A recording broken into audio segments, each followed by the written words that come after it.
Hey guys, welcome back to my channel. आज मैं explain करने जा रही हूँ डी रेलमेन ड्रामा की एपिसोड नंबर 2। लेकिन उससे पहले अगर आपने अभी तक एपिसोड नंबर 1 नहीं देखा है तो फिर पहले उसको देख लीजिएगा, लिंक आपको डिस्क्रिप्शन बॉक्स में मिल जाएगा। तो एपिसोड 1 के आखिर में जैसे कि हमने देखा था, जियांग शुएन एक रिवर में गिर जाती है। तो एपिसोड 2 की स्टार्टिंग में हम देख पाते हैं कि वो एक जगह पर बेहोश पड़ी हुई थी और जैसे उसकी होश आती है तो वो देख पाती है कि उसके पास वही डिवाइस होती है और एक ID कार्ड होता है। फिर वो थोड़ी देर चलती है पर फिर दोबारा वो बेहोश हो जाती है रास्ते में। तो फिर वहाँ पे एक लेडी आके उसको बचा लेती है, मतलब उसको लेके जाती है। तो जब वहाँ पे उसकी होश आती है तो वो डर जाती है। तो लेडी बोलती है कि तुम्हें डरने की कोई ज़रूरत नहीं है, मैं कोई बुरी इंसान नहीं हूँ। तुम रास्ते में बेहोश पड़ी हुई थी और वहाँ पे कोई था भी नहीं, अंधेरा था, रात हो रही है, इस वजह से मैं तुमको अपने साथ लेके आई हूँ। और ये जो लेडी होता है इसका नाम होता है मिस जैंग। और फिर बातों ही बातों में जियांग शुएन को पता चलता है कि वो अपने सिटी मतलब कि डाउनटाउन से काफ़ी दूर किसी माउंटेन वाली जगह पे आ गई है। तो अब उसको अपने पापा को कॉल करना था। तो फिर वो लोग एक जगह पे रुकते हैं और वहाँ पे लीन भी आया होता है। ऑल्दो वो दोनों ही यहाँ पे एक दूसरे को देख नहीं पाते हैं और जियांग शुएन एक शॉप पे चली जाती है कॉल करने के लिए और लियान वहीं पे उसी शॉप के बाहर खड़ा हुआ था पर अपने बाइक से थोड़ा दूर। पर जैसे ही हम देख पाते हैं जियांग शुएन अपने पापा का नंबर डायल करती है, परंतु कॉल यहाँ पे जाता है लियान के पास। और पर वो अपने फ़ोन से थोड़ा दूर था, मतलब बाइक से थोड़ा दूर था, तो वो उठा नहीं पाता है। फिर वहाँ पे जियांग शुएन देखती है कि 2018 की कैलेंडर है। तो शॉपकीपर भी फिर उसको बोलते हैं कि हाँ 2018 तो अभी चल रहा है। तो वो बहुत ही ज़्यादा पैनिक हो जाती है कि सब क्या हो रहा है, क्या वो टाइम ट्रैवल कर चुकी है, क्या वो पास्ट में आ चुकी है। और फिर यही सब सोचते हुए जब वो कार में बैठने जाती है तब लियान उसको पीछे से देखता है। ऑल्दो लियान उसका फेस नहीं देख पाता है और उसके फ़ोन में जो मिस कॉल आया होता है उसको वो कॉल बैक करने लगता है और वो कॉल बैक करते हुए उसी शॉप में चला जाता है। तो वहाँ पे कॉल आता है तो वो शॉपकीपर से पूछता है कि आपने मुझे कॉल किया था। तो शॉपकीपर बोलता है कि नहीं, उस लड़की ने जो अभी गई। फिर फिलहाल लियान के पास इस सब का वक्त नहीं था क्योंकि उसको अभी अपना फ्रेंड शो को ढूंढना था। फिर इधर जियांग शुएन मिस जांग के फ़ोन से भी एक बार कॉल करती है, परंतु यहाँ पे लियान तो बाइक चला रहा था मैप देखते हुए, तो उसके पास कॉल नहीं जाता है। पर जियांग शुएन को तो लगता है कि उसके पापा के पास कॉल नहीं जा रहा है। मिस जांग उसको परेशान होते देख के बोलते हैं कि ठीक है, तुम्हें परेशान होने की ज़रूरत नहीं है, तुम चाहो तो आज मेरे घर पे भी रुक सकते हो। और इधर लियान को देख पाते हैं जो कि अपने फ्रेंड सू को ढूंढते हुए उसी प्लेस पे चला जाता है जहाँ पे जियांग शुएन बेहोश पड़ी हुई थी। पर वहाँ पे उसको अपना फ्रेंड सू तो नहीं मिलता है, परंतु जियांग शुएन के ब्लड की निशानी उसको मिलती है। फिर इधर जियांग शुएन मिस जांग के घर में आ जाती है, परंतु मिस जांग के डॉटर को वो बिल्कुल भी पसंद नहीं आती है। और फिर पूरी रात भर जियांग शुएन ये सोचती रहती है कि वो किस तरीके से अपने होम टाउन वापस से जा सके।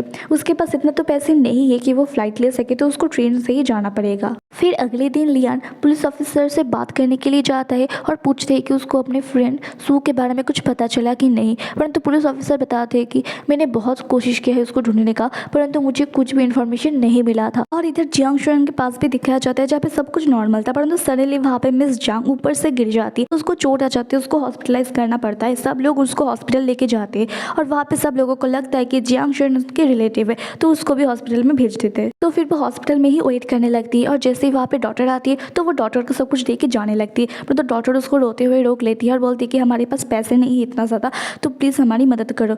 तो जियांग शुएन बोलती है कि अभी तो मेरे पास में इतना ज़्यादा पैसे नहीं है, ऐसा नहीं है कि मैं मदद नहीं करना चाहती, परंतु मेरे पास खुद के भी पैसे नहीं है, तो मैं क्या ही मदद करूँ। पर फिर भी डॉक्टर बहुत ज़्यादा रोने लगती है। तो फिर वो दोनों ही जितना पैसे होते हैं उन लोगों के पास वो देते हैं, परंतु वो भी कम होता है।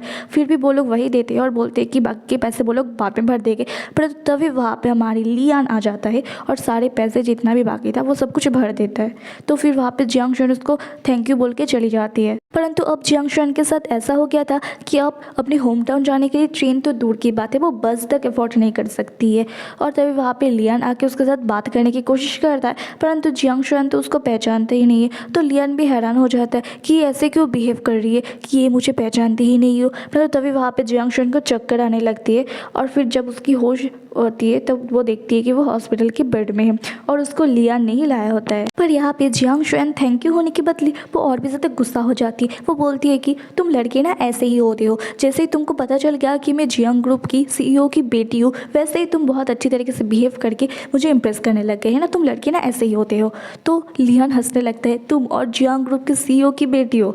तो वो बोलते हैं कि तुम्हें यकीन नहीं होता है, रुको मैं अपने पापा को कॉल लगाती हूँ। तो फिर वो अपने पापा को कॉल लगाने जाता है। जैसे कि हमें पता है वो कॉल तो यहाँ पे लियान को जाता है और यहाँ पे इन दोनों को ही पता चल जाता है कि जैसे ही वो अपने पापा को कॉल लगाता है वो कॉल कहीं और नहीं बल्कि लियान के पास जाता है। तो यहाँ पे जियांग शुआन को तो समझ में नहीं आ रहा है कि ये सब कुछ क्या हो रहा है। तो फिर लियान उसको दिखाता है कि जियान ग्रुप के जो CEO है वो तो 2009 में ही गुजर गए थे। और हमें एक छोटा सा फ्लैशबैक टाइप दिखाया जाता है जहाँ पे एक लड़की कुछ लिख रही थी और साइड में जियान फैमिली फोटो भी होता है। और तो लड़की की फेस हमें ठीक से दिखाया नहीं जाता है। और इधर जियांग शुआन तो जैसे एकदम शॉक हो जाती है और फिर लियान उसको उसका ID भी दिखाता है। वहाँ पे जियांग शुआन ऐसा दिखाया जाता है कि जियांग शुआन एक लड़की है जो विलेज में पैदा हुई थी, ना कि जहाँ पे उसके अभी होम टाउन थी। तो जियांग शुआन बोलती है कि नहीं ये मेरी ID नहीं है। फिर लियान उसको सर्च करके दिखाते हैं कि अभी जियान ग्रुप नाम की कोई कंपनी है ही नहीं। और फिर से एक फ्लैशबैक दिखाया जाता है कि कोई कुछ पेपर्स जला रही थे। तो फिर जियांग शुआन अकेले ही उदास होकर चलने लगते हैं क्योंकि अब तो उसकी होम टाउन जाने का भी कोई फायदा नहीं है। परंतु तभी वहाँ पे एक लड़की आती है जो कि सेम टू सेम जियांग शुआन जैसे ही दिखती थी। इवन वो ड्रेसअप भी ऐसे ही करके रखी थी जैसा कि उसने पार्टी वाले दिन की थी। और वो आके जियांग शुआन से पूछती है कि तुम अपनी लाइफ क्यों छोड़ के आ गई और तुम्हें पैरेलल यूनिवर्स में इस वाले जियांग शुआन की लाइफ कैसी लग रही है। तो जियांग शुआन हैरान हो जाती है पर फिर बोलती है कि तो फिर तुम कौन हो। परंतु इस आंसर में कुछ नहीं बोलती है। वो लड़की एक स्माइल देके वहाँ से चली जाती है। और फिर यहाँ पे जियांग शुआन को लगती है कि रिवर में गिरने की वजह से ही वो शायद पैरेलल यूनिवर्स में आ गई है और रिवर से ही कहीं ना कहीं वो 2 यूनिवर्स जुड़े हुए हैं।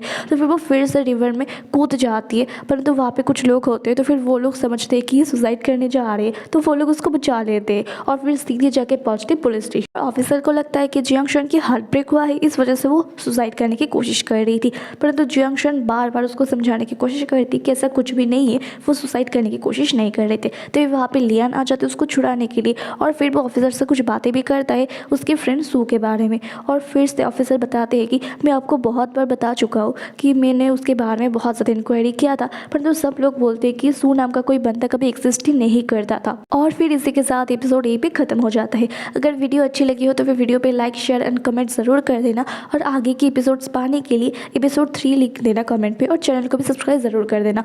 मैं फिर से मिलूंगी आप लोगों के साथ इसका एपिसोड के साथ। तब तक के लिए अपना ध्यान रखना, दूसरों का भी ध्यान रखना। Bye bye.